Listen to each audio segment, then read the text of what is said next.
Buenos días, hermanos, ¿cómo están? Gracias a Dios, un gusto verlos. El anuncio que daba la hermana Laura, pues importante, hermanos. Yo sé que internamente hubo una profunda motivación que les dio pena exteriorizar, ¿verdad? Pero de verdad es bien importante cuando en la iglesia tenemos estos tiempos especiales, esas oportunidades de edificar con la palabra los matrimonios, porque pues el matrimonio es el fundamento de una congregación, ¿verdad? De un matrimonio, perdón, de una familia. Y pues las iglesias se constituyen de familias, ¿verdad? Entonces, si los matrimonios son sólidos, las familias también lo van a hacer, las iglesias también lo van a hacer. Entonces, pues la invitación abierta a que este próximo 20 de febrero, viernes 20 de febrero, pues todos los que estamos casados nos demos cita a las 7 de la noche para esta cena especial, donde evidentemente vamos a hablar del consejo de la palabra para los esposos y para las esposas también. Y si tú estás interesado en venir a esta enseñanza, pero no estás casado, tienes unos días para casarte, hermano, ¿verdad? Aún estás a tiempo de casarte para que asistas, ¿verdad? Y bueno, pues gracias a Dios por ello. Damos la bienvenida a las personas que asisten por primera ocasión. Es un gusto tenerla con nosotros. Esta es su casa. Y vamos en esta mañana a estudiar un tema que creo que nos va a llevar a algunas sesiones. El título va a ser Evaluando mi cambio. Evaluando mi cambio.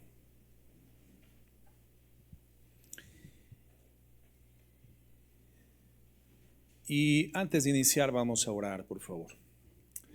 Señor, en el nombre de Jesús, en esta mañana queremos presentarnos ante ti con humildad, reconociendo nuestra absoluta y total necesidad de ti. Somos dependientes de ti, es algo que no podemos olvidar y muchas veces usas y permites las circunstancias a fin de que podamos recordar esto, Señor, que no somos suficientes, que somos frágiles, que hay una debilidad intrínseca en nuestras vidas y que por lo tanto, Señor, requerimos de tu asistencia, de tu auxilio, de esta experiencia viva, dinámica del Espíritu Santo dentro de nuestro ser, que se gesta por medio de una vida que te obedece, la vida de una persona que reconoce que no es autónomo y que las normatividades que tú has establecido hoy no son externas, hoy han sido puestas por ti en nuestro corazón. Y vamos accediendo gradualmente a ella, Señor, de forma convencida, de forma motivada. Tú pones en nuestro corazón el querer y el hacer por tu buena voluntad. Y Señor, cuando comenzamos a vivir en esa dinámica, tenemos esta asistencia activa, potente de tu Espíritu Santo, Dios en nosotros, llevándonos cada día, Señor, a ser un reflejo más nítido de ti. Ayúdanos a vivir así, perdónanos por el pecado que hemos cometido, de verdad, mi Dios, por el pecado de acción o de omisión que hemos cometido, y condúcenos, Señor, por sendas de justicia por amor de tu nombre. En Cristo Jesús, amén. Muy bien.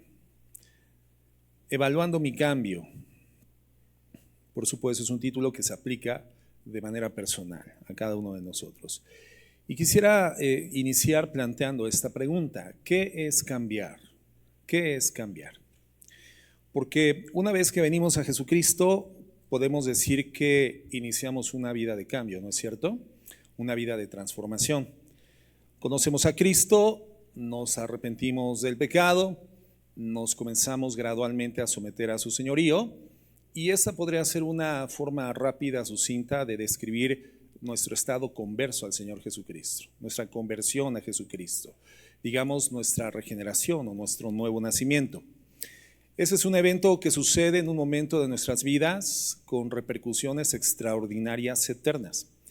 Y a partir de ese momento comenzamos lo que entendemos teológicamente es la fase de la santificación. El proceso de parecerme gradualmente cada vez más y más a Jesús.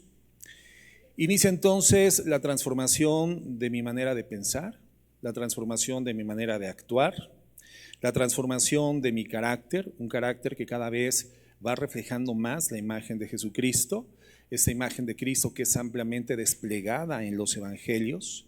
Por cierto, estamos ahorita el jueves, hermanos, los días jueves, en el taller de apologética, pero iniciamos una sección sobre los evangelios, así que extiendo nuevamente la invitación a este estudio porque de verdad es muy enriquecedor.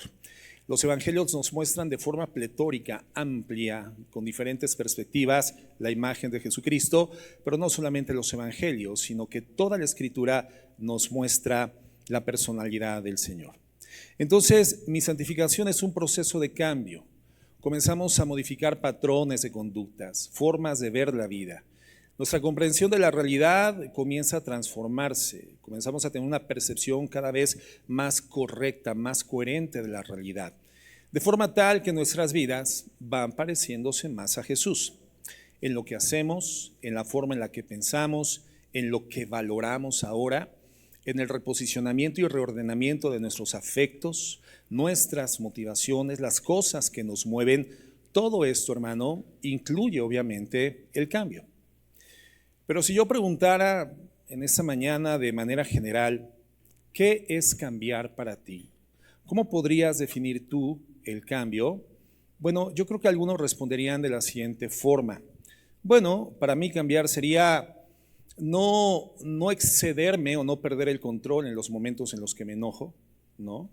Quejarme menos, no gastar compulsivamente, poder salir a las tiendas o a una plaza y no verme inclinado o poder dominar mi inclinación a las compras compulsivas, no deprimirme por cosas que son importantes pero no tal vez tan fundamentales para mi vida espiritual, como por ejemplo de repente el exceso de peso ahora que terminamos las fiestas decembrinas y que bueno, pues el reto de disminuir nuestro peso es algo muy generalizado, ¿verdad? Pero ya estamos en febrero y no únicamente no disminuimos, sino que igualmente estamos incrementando y entonces me deprimo por ese tipo de cosas.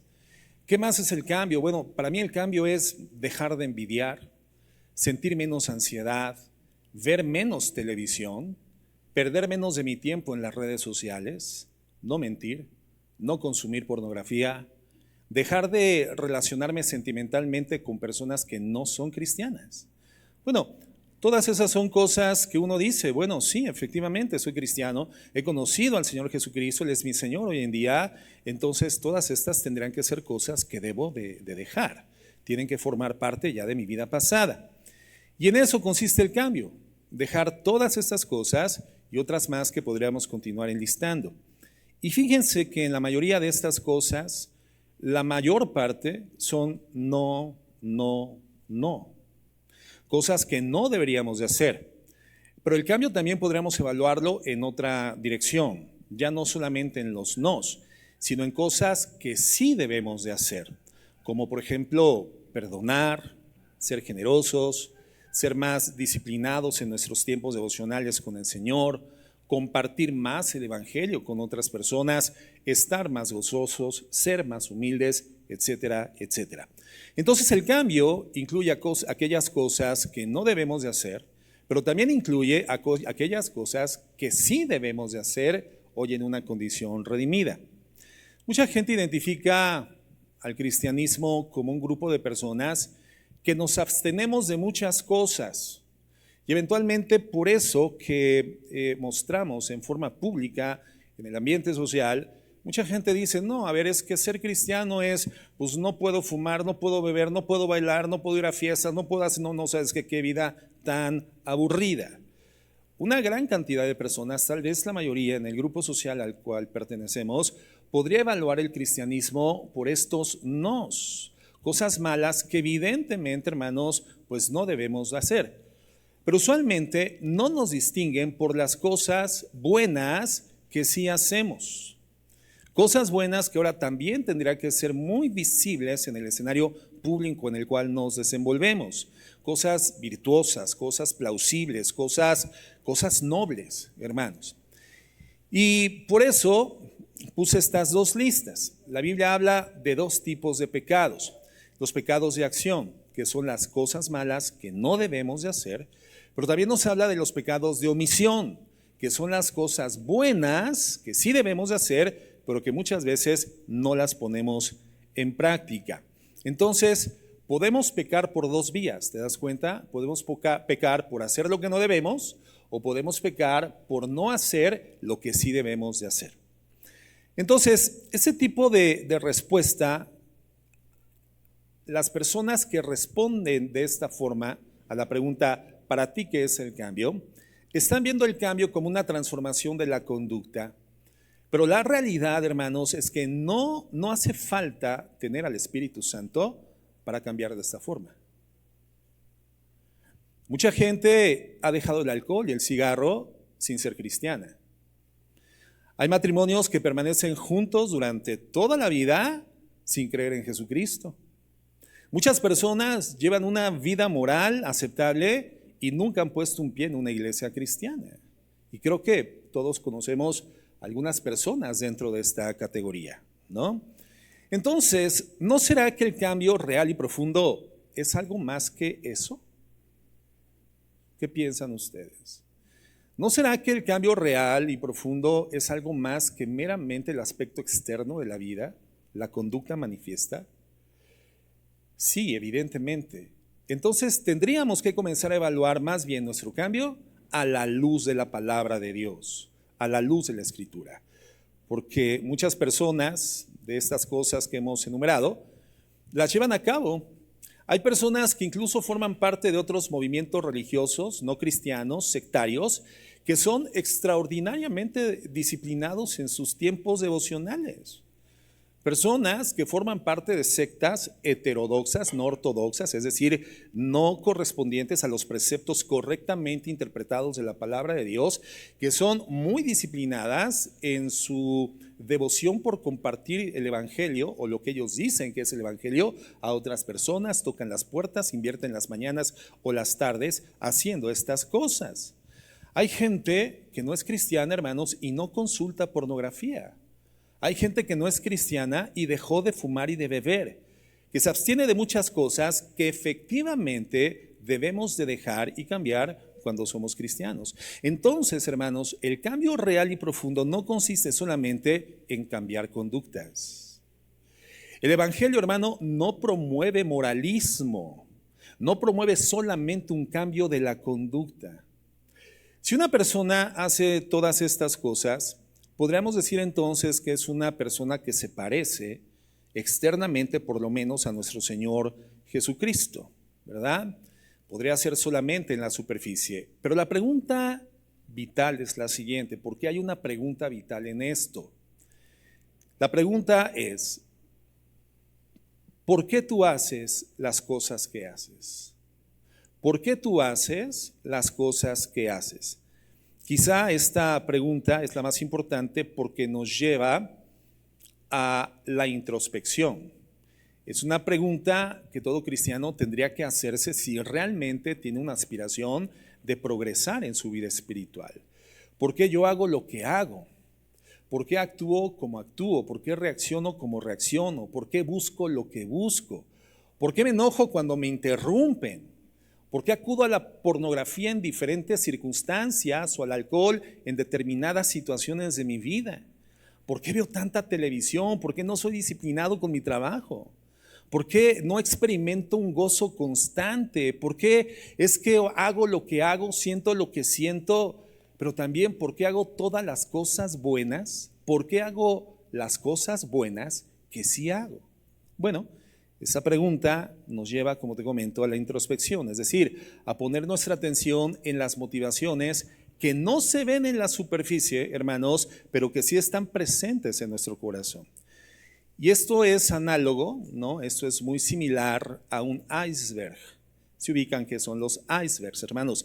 Es un témpano de hielo, es una gran formación de hielo, es un gran bloque de hielo flotando en el mar, en donde el 85% de la masa del iceberg está debajo de la superficie, es decir, no se puede ver, y el resto está encima de la superficie. Entonces, en ese sentido, lo visible de mi vida, lo que yo hago, está encima, en la superficie, lo que se puede ver. Lo que decido, lo que hago, cómo reacciono, eso es lo que se ve. Lo que no se ve está por debajo de la superficie. ¿Por qué es lo que hago? Lo que hago es lo que se ve, pero el porqué del hacer lo que hago es lo que no se ve. Es lo que está por debajo de la superficie, qué es lo que me mueve a actuar de cierta forma en ciertas circunstancias, qué es lo que yo persigo con ciertas decisiones o con ciertas acciones. Esas son las cosas ocultas. Solamente es evidente la conducta externa. Y la verdad entonces es que no es tan sencillo conocer la profundidad, lo que está debajo de la superficie. No es tan simple, hermanos, como parece. Por ejemplo, si yo les preguntara a ustedes, ¿qué es la generosidad? Bueno, tal vez la respuesta general sería, generosidad, pastor, es dar tiempo, dar dinero, etcétera. Generosidad es dar. Replanteo la pregunta, ¿generosidad es dar? La mayor parte de la gente diría, sí, generosidad es dar. Bueno, pero imagínate lo siguiente. Hipotéticamente, vamos a pensar en una hermana, servidora de la congregación, que viene en camino el domingo a la congregación, muy animada, ¿verdad? Porque es el día del Señor, va a estar en la convivencia con sus hermanos, la coinonía, pero por alguna razón que no conocemos, decidió en esa mañana no ofrendar, por cualquier causa propia de la hermana. Puede ser que no dispone de efectivo, puede ser que tiene un pago urgente por realizar, y entonces en su corazón dice, esta mañana de domingo yo no voy a ofrendar. Pero comienza el tiempo de alabanza, ella se goza, comienza el servicio, se goza, ella escucha la enseñanza y se goza, pone mucha atención, y la hermana está contenta como todos nosotros en esta mañana. Pero al final del servicio sucede que se da un aviso. Y el aviso es, hermanos, vamos a colectar una ofrenda especial para una comunidad de personas pobres que viven cerca de nuestra congregación y queremos extenderles el apoyo. Así que vamos a solicitar una ofrenda especial de todos. La hermana no pone mucha atención y se preocupa porque ella ya determinó por causas personales que no va a ofrendar. Pero además se informa, en el caso de los servidores, la ofrenda se va a recolectar en sus pequeños grupos de servicio por el coordinador de su grupo ministerial. Y entonces la hermana comienza a ponerse un poquito nerviosa y comienza a sentirse avergonzada. Llega a la parte final del servicio, se reúne su pequeño grupo de servidores y antes de orar, el coordinador, que además es una persona que la hermana admira especialmente y respeta por lo que Dios ha hecho en su vida, es muy ejemplar para ella. Y además el coordinador en esa mañana dio un devocional sobre la generosidad. Comienza a colectar el coordinador la ofrenda y la hermana saca un billete de su bolso y lo pone en el ofrendero, lo pone en el bote. La hermana no le dijo a nadie, pero comenzó a experimentar vergüenza.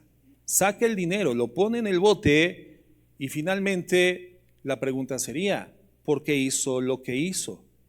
¿Lo hizo por amor a los pobres? No, lo hizo por quedar bien delante de su coordinador. Lo hizo por no quedar mal delante de su grupo de servicio. ¿Cierto o no, hermanos? ¿No? Entonces aquí tenemos un ejemplo muy simple, pero lo podemos proyectar a muchas situaciones de la vida. ¿Qué es lo que amó esta hermana en su corazón? ¿Esta hermana amó a los pobres? ¿Qué opinan ustedes? No, la hermana no amó a los pobres. Ella lo que ama es su reputación, evidentemente. Ella está amando la aprobación del grupo social, la aprobación de su coordinador. Ella no quiso quedar mal. Ella prefiere no pasar la vergüenza. Nadie supo que había decidido no dar y entonces al final ella decide dar. Ella dio efectivamente, pero no con la motivación correcta. ¿Ella fue generosa? No, por supuesto. Ella fue egoísta. ¿Por qué? Porque lo que movió su corazón fue su reputación y su egocentrismo. Fíjense entonces cómo una acción buena con una motivación mala colocó a la hermana públicamente en la categoría de persona generosa. Una acción buena con una mala motivación a la vista pública pone a la hermana en la categoría de persona generosa. Entonces, ¿por qué yo hago lo que hago? Es una pregunta vital, hermanos, en el desarrollo de nuestra vida cristiana. Es fundamental en nuestro caminar en el Señor. Fíjense lo que Dios le dijo al profeta Samuel en el Antiguo Testamento. En una ocasión, cuando había sido enviado a una misión importante, buscar al próximo rey de la nación de Israel. Primera de Samuel 16:7, voy a leer en la Biblia de las Américas, versión Biblia de las Américas. Dice así: pero el Señor dijo a Samuel, no mires a su apariencia, ni a lo alto de su estatura, porque lo he desechado. Pues Dios no ve como el hombre ve. Qué importante es esto. Dios no ve como el hombre ve. Pues el hombre mira la apariencia exterior, pero el Señor mira el corazón. O sea, a Dios, hermanos, no le interesan ni le impresionan nuestras acciones. Bueno, el Señor sí tiene un interés en nuestras acciones, pero Él quiere que nuestras acciones estén conectadas con un corazón bien motivado. En este caso, el contexto que Samuel vive en esta escena es en esta búsqueda del próximo rey de Israel para ungirlo. Él llega a la casa de Isaí, el padre de David, y vio a varios de sus hermanos. Y uno en particular llamó su atención, uno que tenía, de acuerdo a la descripción bíblica, una estatura alta, un parecer hermoso. Tal vez era el más alto, el más fuerte, el más guapo de los hijos de Isaí. Y entonces al verlo Samuel por la apariencia externa, dijo, este tiene toda la facha de rey. Este tiene que ser aquel en el que el Señor puso su mirada para sustituir a Saúl. Y David, hermano, que sin duda alguna era de buen parecer, porque así lo describe igualmente la Escritura, pero finalmente un adolescente. ¿Y cuál es la apariencia física de los adolescentes? Sobre todo de los varones, hermanos, ¿verdad? Que parece que comienzan a crecer o comenzamos a crecer en la adolescencia de manera un tanto desproporcionada, ¿verdad? Ahorita están arriba, por eso me atrevo a decirlo, ¿verdad? Pero no se los digas, por favor, tú. Un poquito desproporcionada, de repente, pum, les crecieron los pies, pero no le crece el talle, ¿verdad? Como que tarda en crecer el tallo. Las piernas se alargaron, pero pues el cuello como que todavía no se termina de desarrollar. Es decir, David era de un parecer hermoso, era de buen parecer, pero no tenía todavía la estructura final de su condición física. Y además ni siquiera se encontraba en ese momento en la casa. Él se encontraba pastoreando a las ovejas de su papá. Pero entonces Samuel consideró primero la apariencia física de este hermano mayor de David. Pero lo que dice el versículo es que Dios no se fija en la apariencia externa, ni tampoco se fija en nuestras obras externas, tanto como Él ve lo que hay en el interior del corazón. O sea que Dios ve de forma diferente a como nosotros vemos. Dios, digámoslo así, ve el iceberg completo.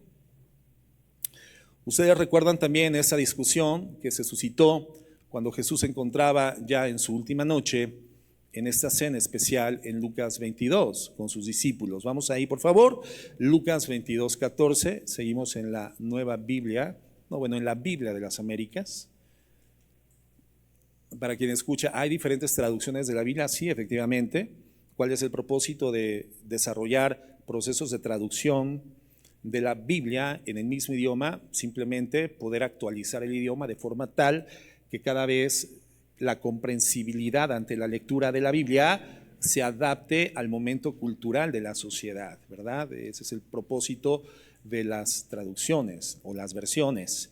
Por ejemplo, quitar las conjugaciones en español antiguo, donde se utilizaba el vosotros, el sois, ¿verdad? Que ya no son comunes a nosotros, por eso se hacen versiones actualizadas, pero el sentido y contenido de la información bíblica no cambia, es exactamente el mismo. Entonces, Lucas 22:14 dice así: cuando llegó la hora, se sentó a la mesa y con él los apóstoles y les dijo, fíjense, intenten imaginarse el calor de la escena, el ambiente emotivo, espiritual, anímico de una escena tan crítica en el ministerio de nuestro Señor Jesucristo. Les dice, intensamente he deseado comer esta Pascua con vosotros antes de padecer. Porque os digo que nunca más volveré a comerla hasta que se cumpla en el reino de Dios. Nunca volveré a comerla hasta que se cumpla en el reino de Dios. Y habiendo tomado una copa, después de haber dado gracias, dijo, tomad esto, repartirlo entre vosotros, porque os digo que de ahora en adelante no beberé el fruto de la vid hasta que venga en el reino de Dios. Y habiendo tomado pan, después de haber dado gracias, lo partió, les dio diciendo, esto es mi cuerpo, que por vosotros es dado, haced esto en memoria de mí. De la misma manera tomó la copa después de haber cenado, diciendo: esta copa es el nuevo pacto de mi sangre, que es derramado por vosotros. ¿Te das cuenta del momento histórico, crucial, glorioso, extraordinario que se estaba registrando en ese aposento, en ese lugar, en esa última cena? Literalmente se está abriendo el parteaguas, se está estableciendo la división entre el antiguo pacto y el nuevo pacto. La Pascua se convierte en la celebración del memorial de lo que sería a la postre el sacrificio de nuestro Señor Jesucristo por la resurrección, por la condición de la humanidad. El Señor Jesucristo está hablando de estos elementos simbólicos que estaban en ese momento en la cena, representando lo que horas después Él viviría en carne propia en la cruz del Calvario. Su cuerpo sería acribillado, su sangre sería derramada, y entonces Él deja los símbolos visibles para que de manera constante por la posteridad se recuerde el sacrificio de la obra de Jesucristo, hermanos, por nosotros.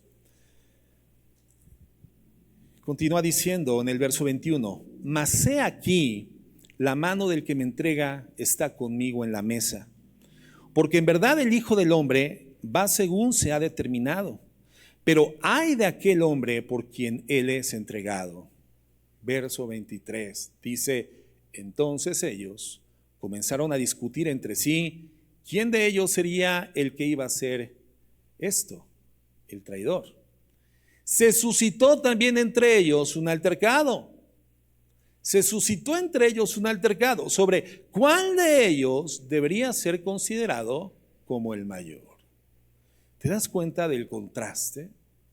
O sea, es evidente que encontramos una respuesta de los apóstoles, de los discípulos del Señor, totalmente antagónica, inesperada, incoherente, no derivada de la intensidad, el criticismo de la escena que estaban experimentando vivencialmente. Hermanos, si nosotros hoy en la dispensación de la gracia y en condición salvífica, por los méritos de Cristo, nos adentramos en la escena, hacemos un esfuerzo imaginativo y podemos sentir este peso dramático de la escena real que se estaba registrando. Pero ellos que estaban ahí, que lo escucharon, que lo vieron, que participaron de la cena, finalmente derivan en una conducta de discusión, un altercado, por saber, por pugnar por la posición más importante entre los 12. Parece increíble que esta gente que ha sido entrenada por Jesucristo durante 3 años, hermanos, casi 3 años en su ministerio, en esta escena tan intensa, tan bien descrita por Jesús, permanecían con esos deseos de reconocimiento personal. En su corazón tenían este deseo de lucir en la plataforma. Vamos a ver un poco más el caso. Por un lado, podía verse sobre la superficie que ellos efectivamente seguían a Jesucristo, servían a Cristo, y eso sin duda alguna, hermanos, es una buena acción. Pero en lo profundo, la razón por la que ellos estaban sirviendo a Cristo era su amor por el poder, su amor por el reconocimiento, por el estatus, el significado que les daría personalmente el quedar ubicados en una buena posición. Algunos de ellos, por lo menos en esa discusión, sacaron todo el iceberg del agua, hermano. ¡Fum! Brotó todo el iceberg. Como que ese es nuestro momento, ¿no? Comenzaron a pensar, bueno, hay cosas críticas que está diciendo el maestro. Creo que es el momento, para esto lo estamos siguiendo, es el momento de discurrir, es el momento de llegar a esta conclusión. ¿Quién se va a quedar en la primera posición? Fíjense cómo una buena acción, hermanos, su servicio a Jesucristo, tenía por debajo también una intención pecaminosa en ellos. Algo que después, cuando viene el Espíritu Santo, por supuesto, sobre ellos, queda completamente atrás, y entonces vemos discípulos totalmente transformados y cambiados. Pero en ese momento, en la superficie, había un servicio a Cristo motivado, lamentablemente, por condiciones no correctas del corazón. Vemos en esa importantísima escena, en esa noche en el misterio del Señor, esa mala acción de pelear por la posición, con ansias de poder, de gobernar, de estar en sitios de prestigio. Hermanos, al final eso derivó en una mala acción. Entonces, bueno, la aplicación para nosotros es que podemos estar sirviendo a Cristo con una mala motivación. Podemos estar sirviendo a Cristo con una mala motivación y finalmente es cuestión de tiempo solamente para que emerja una mala acción. Entonces, en la superficie no se ve con claridad siempre qué es lo que sucede con una persona, porque como lo dice el Señor, en el caso de Samuel, nosotros vemos lo exterior, no solamente la apariencia física, vemos la aparente virtud de las acciones que públicamente las personas manifiestan. Incluso muchas veces, hermanos, por supuesto, en nuestras propias vidas. Una persona puede estar haciendo cosas espirituales sin ser realmente un hombre o una mujer espiritual. Podemos hacer cosas espirituales sin ser verdaderamente, hermanos, personas espirituales, actos religiosos externos, pero carentes completamente de corazón. Y pueden ser acciones que realizamos por múltiples motivos, hermanos. Vengo a la iglesia por diferentes motivos. Oro por diferentes motivos. Trato bien a una persona por múltiples motivos que no tienen que ver con una verdadera devoción, entrega, afecto o admiración. Pero hay motivos que me llevan a tratar bien a esa persona. ¿Por qué hacemos lo que hacemos, hermanos? Vamos a Mateo 6:1, por favor. ¿Cuál es la enseñanza que el Señor Jesucristo nos da a este respecto? ¿Por qué hacemos lo que hacemos? Mateo 6:1. Voy a leer en la Nueva Traducción Viviente, hermanos, que es una Biblia con un lenguaje parafraseado muy comprensible. A estas traducciones parafraseadas se les llaman traducciones dinámicas. Nueva Traducción Viviente, Dios habla hoy, Palabra de Dios para todos, contra las traducciones formales, que traducen palabra por palabra al castellano actualizado, los textos bíblicos como la Reina Valera, la Biblia de las Américas, etc. Pero en Nueva Traducción Viviente, para hacerlo muy comprensible, dice así, Mateo 6:1, dice el Señor, tengan cuidado, no hagan sus buenas acciones en público. ¿Te das cuenta? Concreto el Señor. No hagan sus buenas acciones en público para que los demás los admiren, porque perderán la recompensa de su Padre que está en el cielo. Verso 2. Cuando le des a alguien que pasa necesidad, no hagas lo que hacen los hipócritas, que tocan la trompeta en la sinagoga y en las calles para llamar la atención a sus actos de caridad. Les digo la verdad, no recibirán ya otra recompensa más que esa. Cuando ores, no hagas como los hipócritas. Vámonos al 16, por favor. Verso 16. Y cuando ayunes, que no sea evidente. Fíjense, Cristo está poniendo énfasis en que no hagamos las cosas para que nos vea el otro. No des para que el otro te vea. No ores para que el otro te vea. No ayunes para que el otro te vea.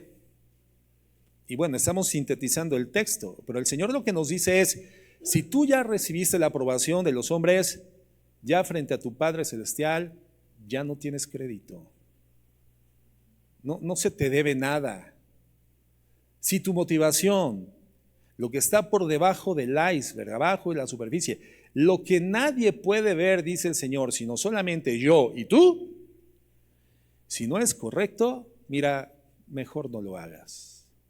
Porque si en algún sentido lo que haces está motivado por buscar reconocimiento, posición, el aplauso, la plataforma, el lucimiento, entonces vas a tener una recompensa, la de los hombres, la mía no. Porque estás haciendo las cosas con un corazón desviado, por malas motivaciones, con malas razones. Lo que está entonces, hermanos, debajo de la superficie muchas veces no corresponde con lo que estamos haciendo arriba. Por eso es crítico. Y el Señor lo menciona. y establece juicios fuertes.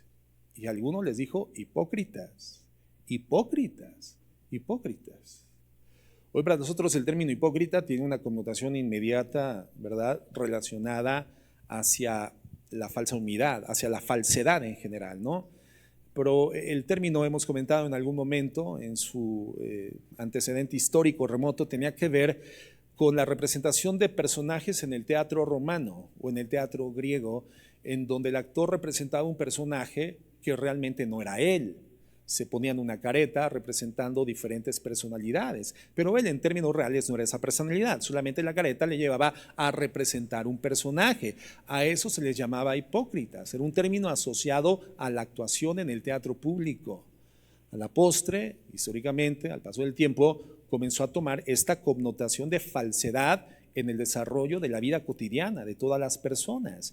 Y el Señor, de esa forma frontal, se refiere a grupos religiosos de su época que tenían acciones visibles correctas, pero desconectadas del corazón, carentes de corazón. Hipócritas, les dice el Señor. Para Jesús entonces, hermanos, es tan importante lo que está debajo como lo que se manifiesta arriba. Y eso debe de llevarnos a pensar y evaluar cuántas veces hemos hecho cosas de diferentes tipos, buenas acciones, pero realmente con malas motivaciones. Con motivaciones de este tipo, de autopromoción, de que otros nos aplaudan y nos reconozcan, o a veces con la intención simplemente de sentirnos bien, sentirnos no culpables ante una circunstancia, pero no motivados por el afecto, hermanos, no motivados por el amor, no motivados por la compasión, no motivados por la misericordia, no motivados por el amor con el cual somos llamados por Cristo en estado redimido a hacer las cosas que hacemos. La Biblia dice en el Nuevo Testamento que la fe obra por el amor. Quiere decir que hay un motivador de la verdadera fe, hay un motor que moviliza la verdadera fe. Y el motor de la fe, hermanos, es el amor. Ese es el llamamiento santo que Dios extiende a las personas que hemos sido por gracia receptoras de la salvación a través de la fe en Jesucristo. Entonces, cuando Dios evalúa mi vida, hermano, tu vida, Él ve nuestro corazón. Nuestras acciones, hermanos, no engañan a Dios, no camuflajean el estado de nuestro corazón. Dios ve el corazón. A ver, volteen a verse ahí mutuamente y díganse, hermano, tus acciones no engañan a Dios. Entonces tú contéstale, para mí que sí. Contéstale, no. Tus acciones no camuflajean tu corazón ante el Señor. Él evalúa lo que haces con una conciencia perfecta e infalible y eterna. Y hacia allá vamos, hermanos, para tratar de cambiar bien entonces, porque somos llamados al cambio. Pero para poder tratar o intentar cambiar bien, cambiar como corresponde, para realmente cambiar como debemos de cambiar, que quizá no lo hemos hecho de la forma correcta en el pasado, que quizás no es un cambio que complazca realmente a Dios, nosotros tenemos que entender este tema del corazón. ¿Por qué es que hacemos lo que hacemos? ¿Por qué es que una persona actúa como actúa? ¿Por qué una persona hace lo que hace, reacciona como reacciona? ¿Qué es lo que hay en esa persona realmente? Bueno, la Biblia nos dice que una persona actúa como actúa por lo que atesora. Una persona actúa como actúa por lo que atesora. Cristo, hablando de la riqueza material, hablando de los bienes materiales del mundo, fíjense lo que dice en Mateo 6:19. Mateo 6:19. Dice, no acumuléis tesoros en la tierra. Regresé a la Biblia de las Américas. No acumuléis tesoros en la tierra, porque en la tierra hay polilla y herrumbre y destruyen, y los ladrones penetran y roban. Vámonos al 21. Fíjate, en el 20 nos está diciendo, no acumules tesoros en la tierra. Pero en el 21 nos dice, porque donde está tu tesoro, allí estará también tu corazón. No acumules tesoros en la tierra, porque donde tú tengas tu tesoro, ahí van a estar tus motivaciones, ahí va a estar tu corazón. Este principio del versículo 21, hermano, no solamente es aplicable evidentemente a las riquezas, es un principio general. El Señor lo aplica particularmente al tema de las riquezas y bienes materiales porque en el contexto esta es su enseñanza. Pero Él dice, no acumules tesoros en la tierra porque donde esté tu tesoro, allí también va a estar tu corazón. Una persona hace lo que hace por lo que atesora. De ahí entonces, Proverbios 4:23. Vamos ahí, por favor. Proverbios 4:23. Muchos conocen este pasaje y nos dice en la Nueva Traducción Viviente, nos dice, sobre todas las cosas, cuida tu corazón, porque este determina el rumbo de tu vida. Lo que tú eres adentro, lo que tú sientes adentro, lo que realmente Dios ve, la parte interior de tu iceberg, eso es lo que va a determinar el curso de tu vida. Cómo vas a experimentar la vida, cómo finalmente tú te vas a conducir, cómo vas a terminar actuando en el mundo. Tu corazón tiene cosas que atesora. Y entonces eso hará que te comportes de cierta manera. Quiere decir que la fuente real de nuestras acciones es lo que hemos nosotros permitido que se albergue, que se acendre, que se siente en nuestro corazón, en el trono de nuestro corazón. El corazón tiene cosas que atesora y eso va a determinar nuestra conducta, nuestro comportamiento, la actuación, nuestras reacciones, lo que perseguimos y hacemos obedecen a los tesoros de nuestro corazón, a ídolos en el corazón que nos mueven en una dirección o en otra.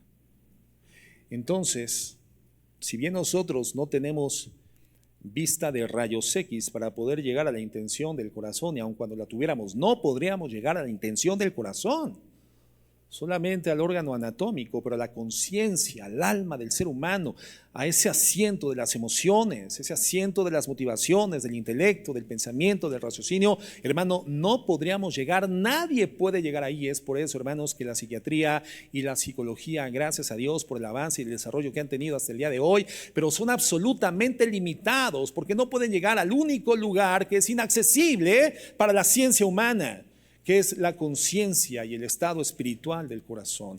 Ahí, hermanos, solamente llega Dios. Y Dios no está interesado solamente en la transformación de la conducta, Dios está interesado en la transformación del corazón. En el Antiguo Testamento se establece la comparativa de una cirugía a corazón abierto, donde Dios hace un cambio, extirpa un corazón endurecido, un corazón, lo denomina el profeta, de piedra, y pone un corazón sensible, un corazón de carne. Lo que Dios quiere, hermanos, no solamente es la conducta, le interesa nuestra conducta, pero más le interesa que nuestra conducta esté ligada a un corazón transformado, para que realmente se genere un cambio, un verdadero cambio, hermanos. Y por eso Proverbios nos llama a que lo cuidemos. Cuida eso. Cuida lo que tienes en ese lugar. Atiende eso. Constantemente reflexiona. Vale la pena. Cuídate. Cuestiónate. Para que puedas determinar entonces cuál realmente es el curso de tu vida. Entonces a veces vemos a personajes que aparentemente están haciendo cosas impresionantes, ¿no?, en el ámbito de la iglesia cristiana. Vemos grupos congregacionales donde sus líderes son estos líderes explosivos, estos líderes vibrantes, estos líderes con un magnetismo que captura la atención de masas, pero también no pocas veces vemos esta caída estrepitosa haciendo un ruido estruendoso, donde al final termina a la luz lo que había abajo del iceberg, motivaciones equivocadas. Por un tiempo se vieron las acciones correctas, pero las motivaciones equivocadas al final, hermanos, el iceberg sale por fuera del agua y termina mostrando la verdadera condición de una persona. Y estos eventos, lamentablemente, a lo largo de la historia de la iglesia han sido catastróficas para el avance del evangelio. Porque cuando esto sale a la luz pública, hermanos, personas o personajes dentro del cristianismo que la gente no conocía, la gente de afuera no conocía, entonces comienza a ser muy conocido por todos. Y se establecen los elementos de juicio de todo el cristianismo a través de las malas motivaciones de unos cuantos. Cuán importante entonces es que, como el Señor Jesucristo, primeramente, aprendamos a mirar el interior de nuestro propio corazón y de esa manera identificar las motivaciones que están generando nuestras acciones y poder llegar a distinguir con claridad cuáles son esas acciones buenas que sí estamos haciendo, pero con motivaciones no buenas. ¿Es bueno servir a Dios, hermanos? Ahora hay que preguntarnos, ¿pero cuál es tu motivación para servir a Dios? ¿Es bueno predicar el Evangelio? Sí, pero ¿cuál es tu motivación para predicar el Evangelio? ¿Verdad? Entonces, vemos que el corazón en la Biblia es, como decíamos, la parte invisible del iceberg. Y eso es lo que ya no veo yo cuando alguien hace algo. Pero es lo que está ahí debajo, determinando lo que una persona hace. Es el centro, digámoslo así, de comandos de todo nuestro ser. Es donde completamos la frase quiero, ¿verdad? Puntos suspensivos. Quiero esto, y lo quiero ahí, y lo quiero ahora. Digamos que ese es el lugar donde se encuentra lo que realmente amamos. Eso es lo que realmente está debajo de la superficie. Entonces, si nosotros vamos a cambiar nuestra vida en cualquier esfera, necesitamos cambiar lo que nuestro corazón ama, hermanos, lo que nuestro corazón atesora. Y nuestro corazón es lo que está ahí abajo.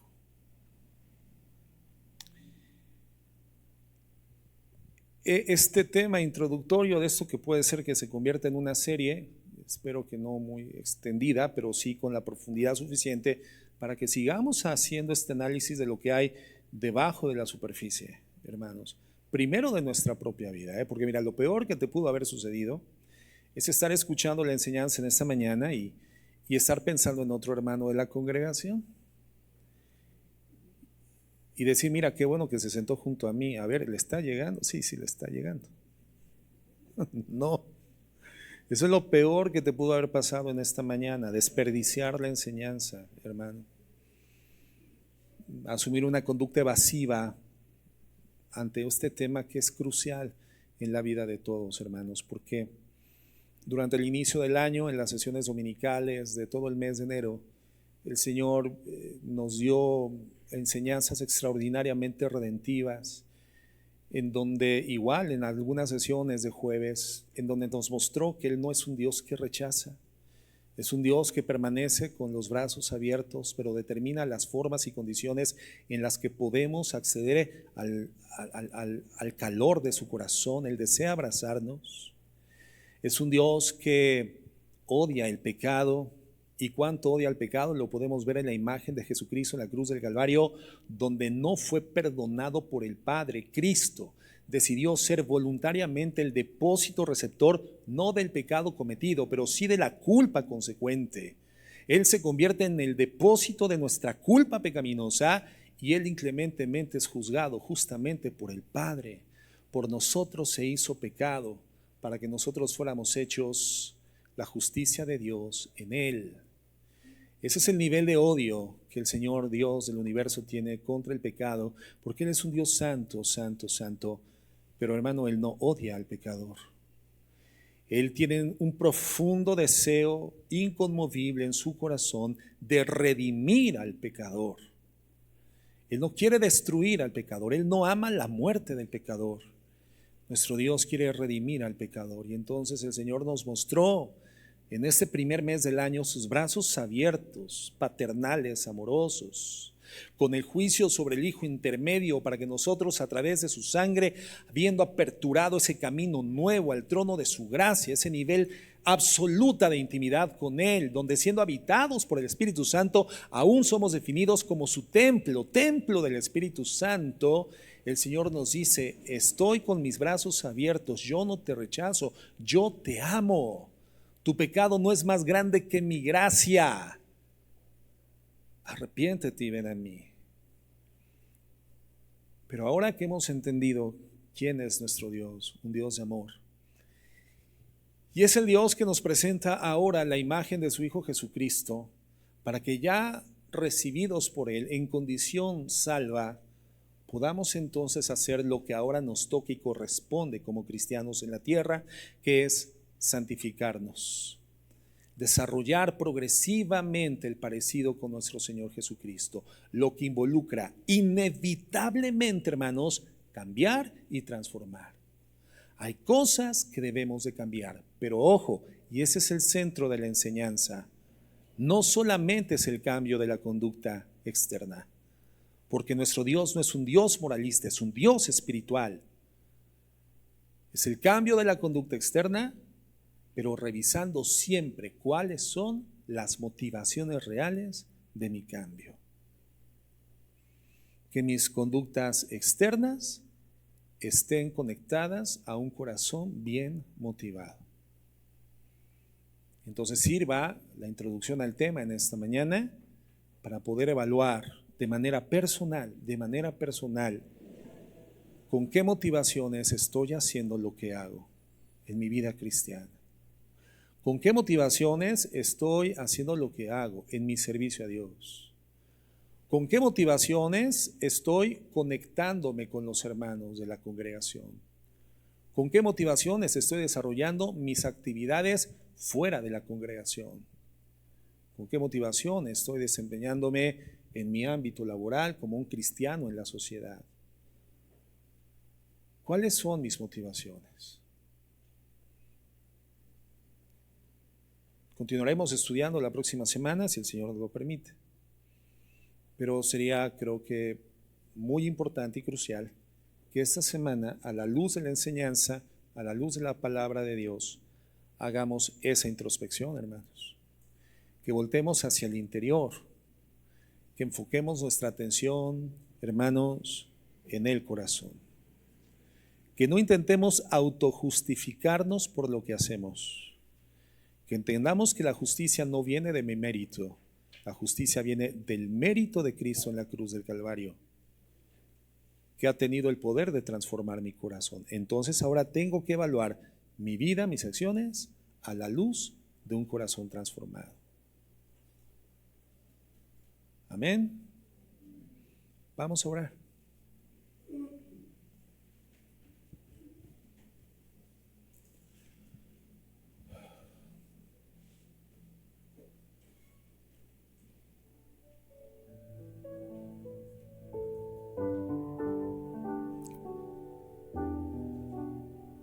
Bendito Dios. Muchas gracias, Señor, porque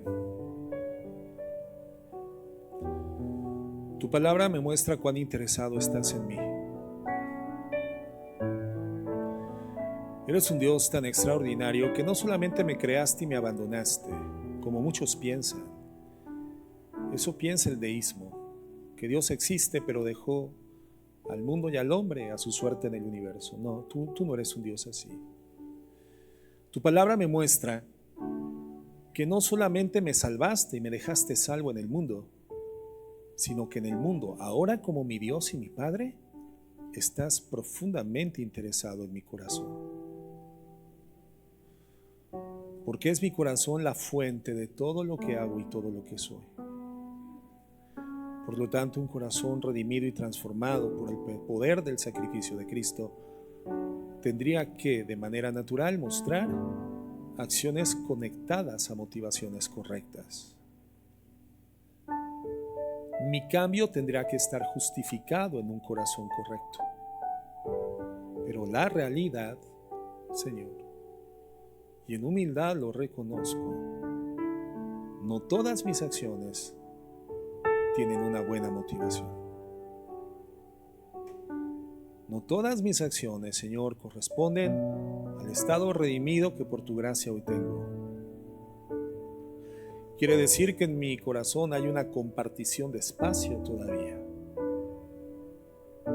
que no corresponde a la salvación, sino al mundo.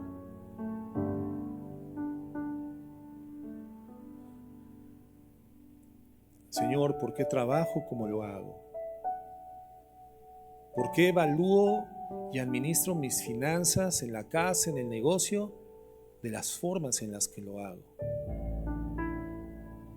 ¿Por qué me conduzco socialmente con mis hermanos en la fe de la manera en la que lo hago? ¿Y por qué lo hago aún con los no cristianos de la forma en la que lo hago, mi Dios? ¿Por qué? ¿Por qué? Ese por qué, Señor, es la llave a mi corazón para mí mismo, para poder verme. Y a la luz de ese maravilloso Jesucristo, mi Señor, Dios y Redentor, ese modelo glorioso de vida que ampliamente es descrito y mostrado y dibujado, iluminado vivamente en los evangelios, Señor, en tu palabra, evaluar en ese bendito espejo realmente quién soy yo. Porque, Señor, como tu hijo, yo quiero ser como tú. Y es verdad, han habido cambios, cosas buenas que hoy hago. Pero, Señor, ¿por qué las estoy haciendo? Hay en mis motivaciones, Señor, el deseo de ser visto. Hay en mis acciones una motivación de ser reconocido, de ocupar un lugar, de subirme a la plataforma, de ser aplaudido, de ser apreciado, de ser aceptado. Señor, tú sí lo sabes, pero muchas veces yo lo ignoro mi propio corazón, pero tu palabra me pone ante la radiografía, me saca una radiografía del corazón que me permite ver, Señor, por qué hago lo que hago, por qué busco lo que busco, por qué reacciono como reacciono, por qué me interesa lo que me interesa. Señor, tú me has limpiado con tu sangre. Limpia también, Señor, esa parte de mi corazón que aún alberga motivaciones incorrectas, esa porción del iceberg que no se ve. Ayúdanos, mi Dios. Queremos bendecirte en Cristo Jesús. Amén y amén. Y en